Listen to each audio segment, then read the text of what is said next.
Okay, let's consider the second example that Rachel discusses in his chapter, the example from 2000 of Jody and Mary. So the case facts are that Jody and Mary were born conjoined twins with a fused spine. Now, conjoined twins are identical twins. They're joined in utero, so they gestate, they develop conjoined. It's a pretty rare phenomenon, estimated between like 1 in 50,000 and 1 in 90,000 births are conjoined twins. There's a somewhat higher incidence of conjoined twins in places like Southeast Asia and Africa. Approximately half of all conjoined twins are stillborn, and about an additional third of them die within 24 hours. Most of the, I'd say a ratio of about 3 to 1 of the live births of conjoined twins are female. I don't think that people really know why that is. There are two conflicting theories about what causes conjoined twins, but the most widely accepted theory is that an egg gets fertilized, it breaks apart slightly in utero, and then both pieces develop, though it's not completely broken apart. They then are fused together during that development. And in the case of Jody and Mary, they're fused at the spine, but they're also an instance of what is sometimes called parasitic twins. And that's because Jody is more developed. They only have one heart and one pair of lungs. And so Mary relies upon Jody for heart and lung. Jody is the more viable of the two fetuses. However, both of them, it was determined by the hospital, are going to die unless they perform an operation to separate them. And if they perform that operation, doctors were certain that Mary would die, though it was very likely that Jody would live. Now, the parents, who were very religious, were against doing the operation. They wanted God's will to be carried out. They'll either live or they won't.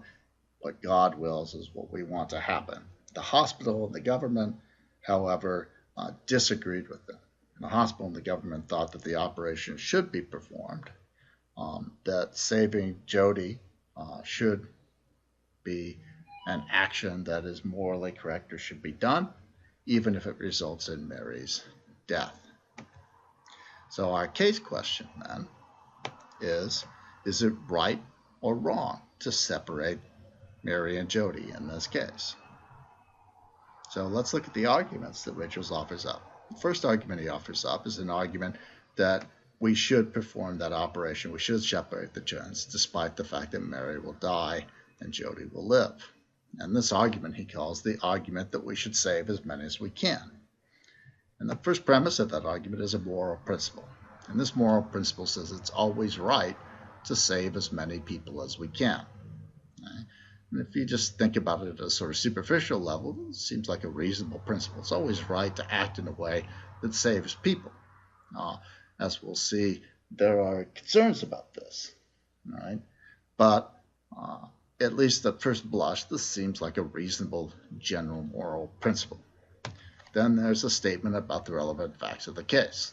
So if we perform that operation, we will save Jody. Jody will live, though Mary will die.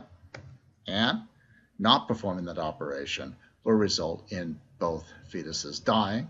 And so the argument concludes, based on the principle and the facts of the case, we ought to perform that operation. That is, we save more people by performing the operation than by not performing it. The principle tells us we should always try and save as many people as we can.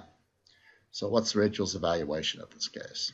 Well, Rachel seems to think that this argument is sound conditionally. He's not comfortable with that first premise, that general moral principle. He thinks additional conditions and stipulations ought to be placed on that general principle. It's not, in his view, always morally right to save as many people as we can. All right, so if I say, look, I'm going to kill 52 people, or I'm going to kill 51 people, right? You might think to yourself, well, is it morally right to let you kill 51 people so that one can live? Or another scenario that's a lot like this scenario, right? Suppose I'm healthy, I check into the hospital to get, I don't know, my wisdom teeth pulled, and the doctors do their calculus and they realize that they can save as many people as possible if they take all of my organs and transplant them into patients that are sick in the hospital.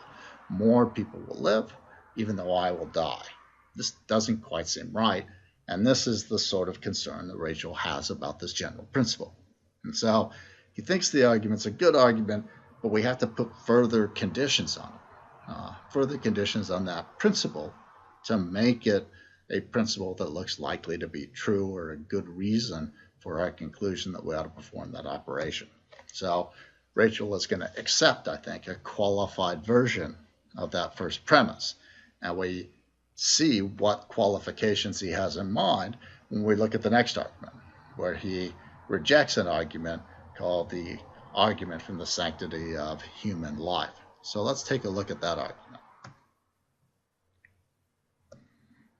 So this argument is an argument against performing the operation. And as I mentioned, Rachel calls this argument the argument from the sanctity of human life. The first premise articulates a principle, and that principle says that all human life is sacred and can never be taken, even for good purpose. Okay? So human life is sacred and can never be taken, no matter what the outcome would be. So first principle. Second principle, or second premise rather, facts of the case that are relevant ethically in this argument. Saving Jody requires killing an innocent human being, that is Mary. Conclusion, we ought not perform that operation. Right? So all life is sacred. You can never take a life even for good purpose. To perform that operation would require taking a life, even though there'd be a good purpose of saving Jody. Therefore, we cannot perform that operation. So Rachel suggests that this argument is possibly unsound, and he rejects that first premise, and he gives a very specific set of conditions under which we might find exceptions to that premise, that human life is sacred. And so he lists them off here in this quotation that I pulled from page 7 of this chapter. And so he says, perhaps it's not always wrong to kill innocent human beings.